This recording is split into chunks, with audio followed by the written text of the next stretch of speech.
Hi, thanks for being here. My name is Arlene and welcome to my channel. If this is not your first time, thank you so much for coming back. I'm really glad that you like my contents here on my channel.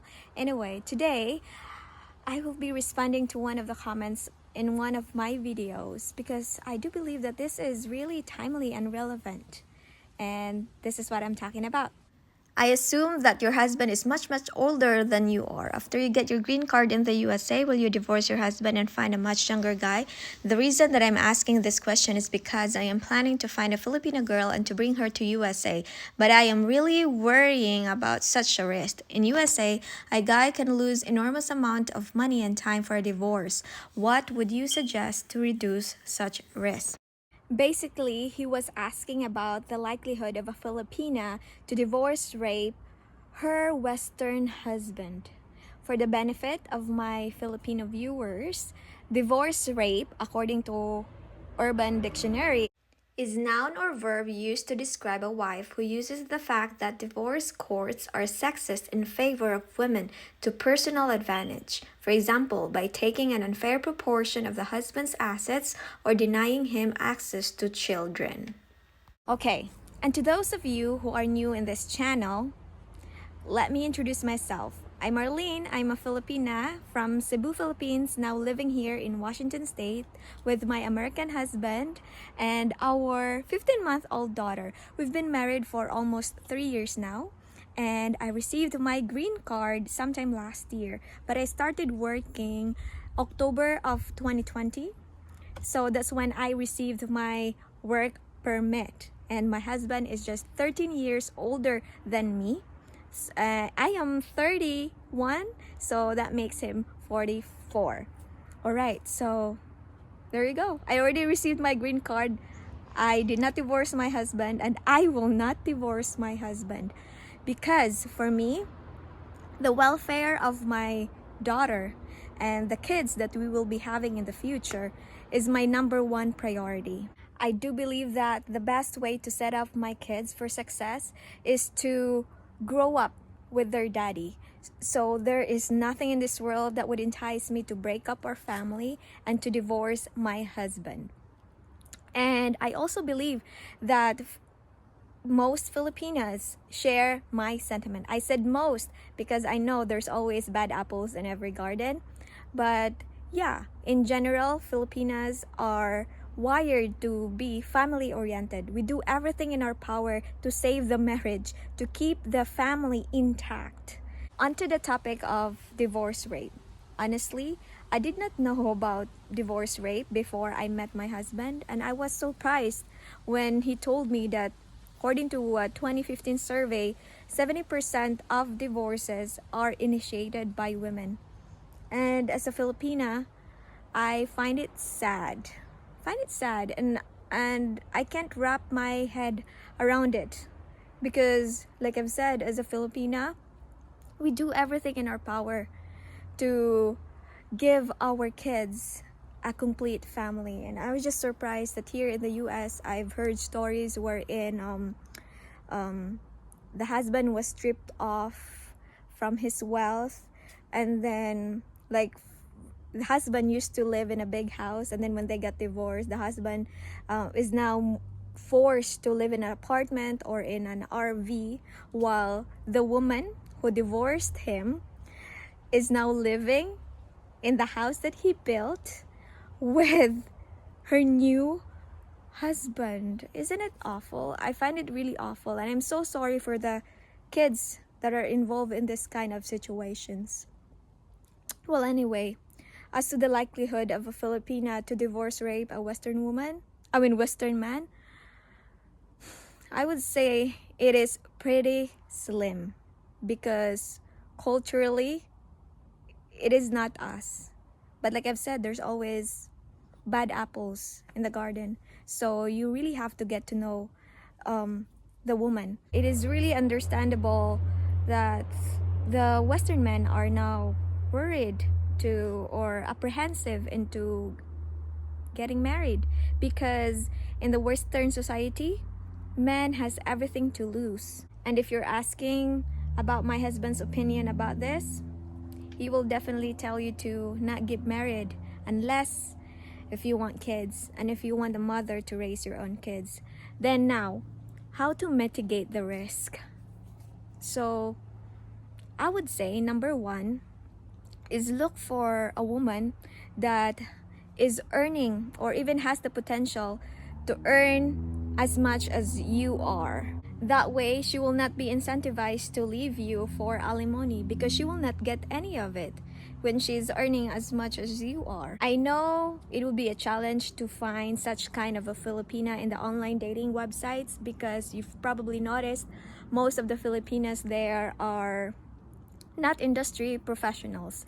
Then if you're asking if how to find this kind of Filipina, then the best way would be through Reto, or maybe you know someone who know a Filipina that's like that, then ask that person to introduce you to that kind of Filipina. And yeah, and if you can't find someone who is earning as much as you are, then your next best way to mitigate the risk would be choose a provincial Filipina. Women that grew up in the countryside are traditional wives, and because that's just how we are brought up.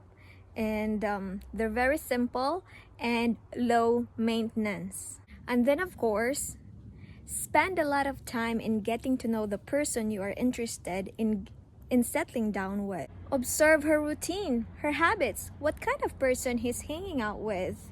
How does she treat other people? How do other people treat her? Do not rush into marriage. You really have to get to know the person. You really have to take it to heart that it is not just your future that is at stake in here. It is the future of your kids as well. And for me, that's the most important thing, that you should secure a good mother of your kids. So you really have to get to know the person, and because it's online dating, spend a lot of time video calling the person. And when I say a lot of time, it is a lot, like every day. I've been repeating this on my channel: video call, video call, video call every day. Another way to mitigate the risk of divorce is to marry a Christian woman. And by Christian, I mean someone who lives a clean life, someone that is not promiscuous, and someone that fears the Lord. Not just someone who is claiming that she's a Christian because her birth certificate says so. And yes, our birth certificate in the Philippines listed our religion in there. And I know it's not the case here in the United States because I saw my husband's birth certificate and it doesn't list his religion. So yeah, find a Christian woman, because a good Christian woman takes till death do us part seriously. Now, to those of you who are 60 years and older, I would say there is still hope. I still believe that there are still women, Filipino to be specific, Filipino women that are not after for your money, that they are really in love with you and they want to spend the rest of their life with you, and not because you have the money. Take for example the story of my friend who married a Western man who was 30 years older than her. They now have 2 kids together. The man has I think 5 kids from his previous 2 marriages, but my friend and her husband, they're living happily together. And I think they've been married for 10 years now. Yeah, so there's still hope. It's just that you have to find that woman. And I know it will take time, but she will be worth it. So yeah, if you are 60 years and older and you want to marry a Filipina that's 20 to 30 years younger than you, I would say you should have kids together. Because initially, probably there are some Filipinas that, oh, it's okay for me not to have kids with you. I would say do not buy that, because biologically, I think women are wired to be mothers, like instinctively. Like eventually, she will want to have kids. So if you don't want to have more kids because probably you have your kids of your own now from your previous marriages, then I would say pick a Filipina that's no longer in a childbearing years, maybe 40, 50 years old. Now, some of you would say, Arlene, that's good, but are there still Filipino women that are in that age bracket that have no kids? My answer is yes. In fact, I think the percentage of Filipino women, older Filipino women that have no kids and not married, or I think is really high compared to other nation. It's just that it's rare for you to find them in the online dating website because they're pretty reserved and pretty shy. So if you want those kind of women, I would go back again to reto. Reto is when, like I said earlier, somebody will bridge you to that person, will be your cupid. Cupido. And one last thing that I could advise you to mitigate the risk of divorce is to be honest. Do not be pretentious. Do not conceal any information or anything about yourself to your Filipino woman. Let her decide if she can accept you or not. If she can't accept you for who you are, then she's not the person that you should be marrying with. Alright, that's it, friends. I hope you learned something from me today. If you do, please give me a thumbs up and share this video to your friends. And if you haven't already, please subscribe to my channel. And I hope to see you again next time. Until then, God bless all of you.